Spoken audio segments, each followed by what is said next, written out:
The Baghdad Battery.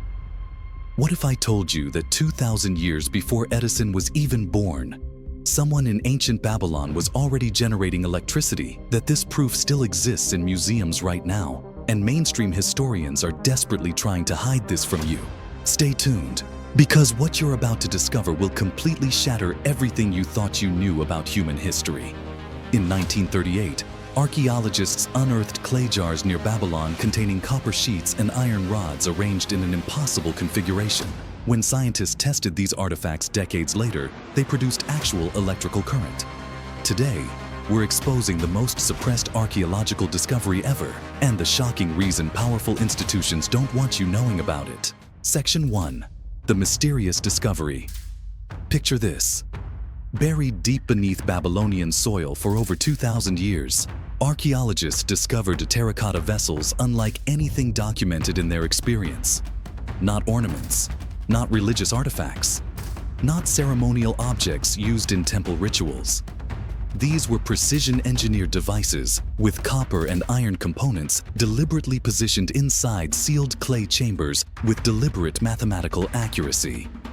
When researchers first examined these mysterious containers under laboratory conditions decades later, they connected the metal elements through acidic solutions, vinegar, lemon juice, and other naturally occurring electrolytes. Something extraordinary happened that defied conventional historical understanding. Measurable electrical current flowed between the components. Not theoretical speculation, not hypothetical calculations. Documented scientific fact. Tested, reproducible, verified by multiple independent laboratories across different continents using identical methodology. Museums in Baghdad, Berlin, and New York house original specimens right now, yet you've probably never heard of them in school. Why? Because this single discovery rewrites our entire understanding of human technological capability. These weren't primitive peoples stumbling through darkness. They were scientists, engineers, individuals who understood electrochemistry deeply enough to construct functional devices. The implications are staggering. The suppression is deliberate. Section 2. How this actually worked. Imagine stacking dozens of clay jars together in deliberate formation, each one producing measurable voltage when filled with acidic solutions. The copper and iron components would create powerful electrochemical reactions. Electrons transferring systematically between metals, generating consistent electrical output with predictable patterns. Stack multiple jars together in series configuration, and something remarkable occurred. Genuine power accumulation. The voltage increased proportionally with each additional jar connected properly. Modern scientists replicated this exact design in contemporary laboratories using historical specifications. They produced measurable current-matching ancient calculations perfectly.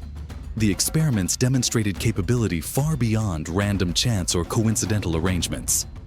Some researchers theorize the ancients used these batteries for electroplating, coating objects with metal through electrical deposition, creating permanent metallic surfaces on copper or iron implements. Others suggest sophisticated medical applications, delivering controlled electrical stimulation for therapeutic purposes, potentially treating pain, paralysis, or neurological conditions through bioelectrical intervention. Still others propose ritualistic demonstrations, where priesthoods weaponized apparent miracles to consolidate power over populations unfamiliar with electrochemistry. Religious authority amplified through technological mastery. But here's what deeply troubles me after examining available evidence. We don't actually know their true purpose. The written documentation explaining their genuine applications completely vanished from historical record. Erased, destroyed, deliberately forgotten through systematic suppression.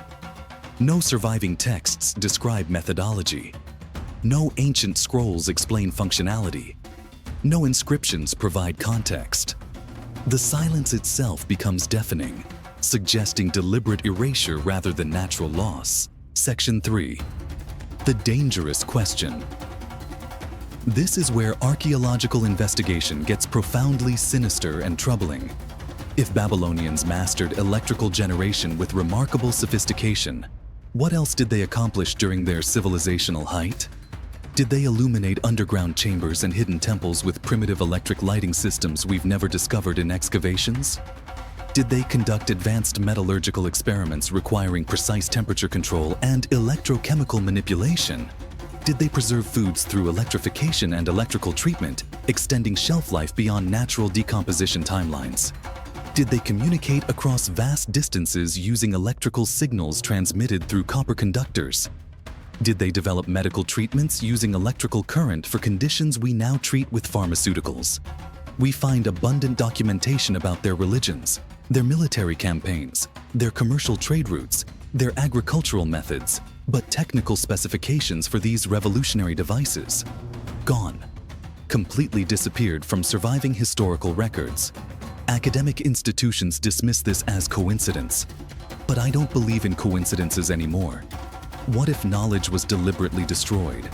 What if successive civilizations systematically erased evidence of their predecessors' achievements to establish their own intellectual superiority? What if history contains entire chapters of human advancement we've completely buried?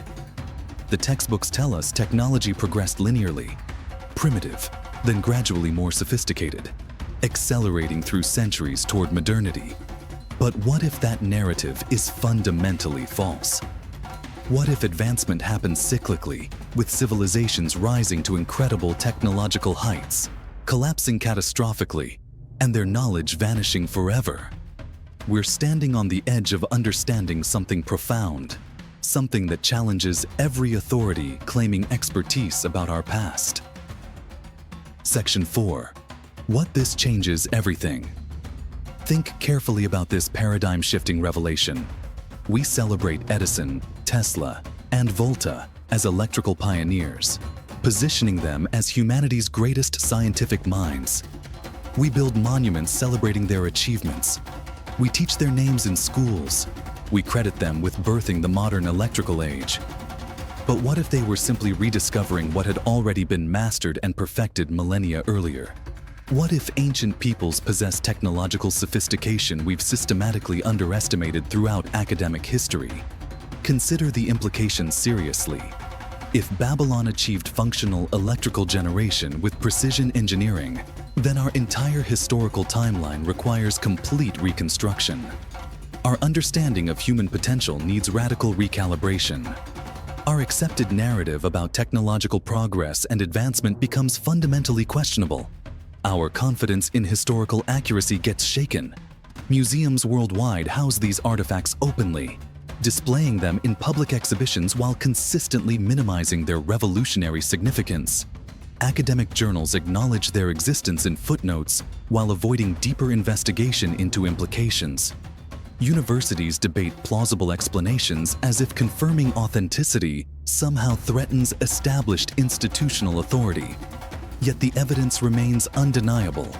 Precise metal engineering creating measurable electrical output, created by civilizations previously labeled primitive, constructed with technical knowledge we didn't credit them with possessing. The Baghdad Battery forces us confronting uncomfortable truths. We've built civilization on incomplete information. We've made assumptions about progress that history contradicts. We've accepted simplified narratives about human development that suppress inconvenient evidence. What other suppressed discoveries reshape our understanding? What other artifacts remain hidden in museum storage rooms? What other knowledge do institutions actively protect from public investigation? The Baghdad Battery represents just one discovery. Imagine what else exists, waiting for genuine examination. Section 5. The cover-up pattern. Here's something that should alarm you. Throughout history, whenever evidence contradicts official narratives, the pattern remains identical. Suppress, minimize, discourage investigation, label questioners as conspiracy theorists, maintain institutional authority through controlled information flow. This pattern repeated with the Baghdad Battery. Scientists who published findings faced professional criticism. Researchers suggesting advanced ancient capabilities got dismissed as pseudoscientists. Museums downplayed significance. Universities avoided serious academic investigation. Why? Because if ancient peoples achieved technological sophistication, it implies our timeline is wrong. our understanding incomplete, our institutions unreliable. That threatens everyone invested in current power structures. The suppression continues today. Ask yourself, what other discoveries are museums protecting? What other artifacts remain hidden in restricted sections? What other evidence challenges official historical narratives? Ancient civilizations apparently possessed knowledge we've forgotten. They conducted experiments revealing principles we rediscovered centuries later. They engineered devices we're just now replicating. They understood nature in ways we're relearning. This pattern suggests something terrifying. Humanity experiences cyclical advancement and collapse. Civilizations rise to incredible heights, develop sophisticated technologies, collapse catastrophically, and their knowledge vanishes. We're currently in a recovery phase, reinventing what our ancestors perfected. Unless we understand this pattern, we risk repeating it. Section 6. What question should you ask yourself? The Baghdad Battery raises fundamental questions about human history that deserve serious investigation. If ancient peoples generated electricity, what prevented their knowledge from evolving into industrial revolution? Why didn't Babylonian civilization advance to electricity-dependent infrastructure? Why did this knowledge vanish completely? Was there catastrophic collapse? Was knowledge deliberately suppressed even then? Did priesthoods restrict information to maintain power? Did subsequent conquering civilizations destroy scientific records? Or does the answer suggest something more profound? That civilizations experience natural life cycles, reaching peak capability before inevitable decline? Perhaps advancement follows patterns we don't understand. Perhaps we're not progressing linearly towards some technological paradise, but cycling through periods of capability and collapse. The Baghdad Battery suggests our accepted timeline is incomplete. Our historical narratives contain massive gaps. Our institutions may be deliberately hiding contradictory evidence. What other ancient discoveries reshape history? What other suppressed knowledge waits for investigation? What technology have we forgotten that ancients perfected? These questions matter because they determine how we understand ourselves, our potential, and our future. Does ancient electricity change everything you thought about civilization? Here's what you need to know. If Babylonians mastered electrical generation thousands of years ago, why aren't museums emphasizing this discovery? Why do textbooks ignore it? Why does academic mainstream minimize its significance? Would discovering ancient advanced technology make you reconsider what else history is hiding? Subscribe now to uncover the discoveries that reshape understanding. Drop a comment. What ancient technology do you think still exists in hidden museums?